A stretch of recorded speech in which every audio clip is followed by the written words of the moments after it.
आवाज नाही आला बाबा, खरं सांगू का हो, माझ्या राजांचं जसं कर्तव्य आहे ना तसं आवाज नाही आला हो. छत्रपती शिवरायांचं नाव जरी ऐकलं ना तरी अंगावरती क्षारी उभे राहता बाबा. एवढं कर्तव्य माझ्या बापाचं आहे म्हणून आवाज देखील तसाच आला पाहिजे. एक साथ सगळ्यांनी म्हणायचं, माईक मध्ये कोणी म्हणायचं नाही, एक साथ बरं का. क्षत्रिय कुलावतस राजाधिराज श्रीमंत योगी श्री श्री श्री शिवाजी महाराज की, शिवाजी महाराज की, शिवाजी महाराज की. क्या बात है. आता वाटते बा आपण खरंच मावळे आहे बरं का. कारण एकानं छत्रपती शिवरायांचं सांख्य झालं म्हणजे काय बाबा.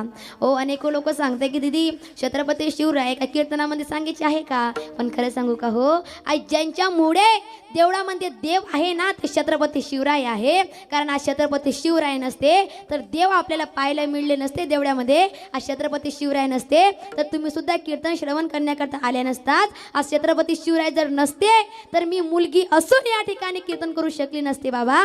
कारण हे सगळं कर्तव्य आहे ना, हे सगळं माझ्या राजांचं कर्तव्य आहे, माझ्या बापाचं कर्तव्य आहे.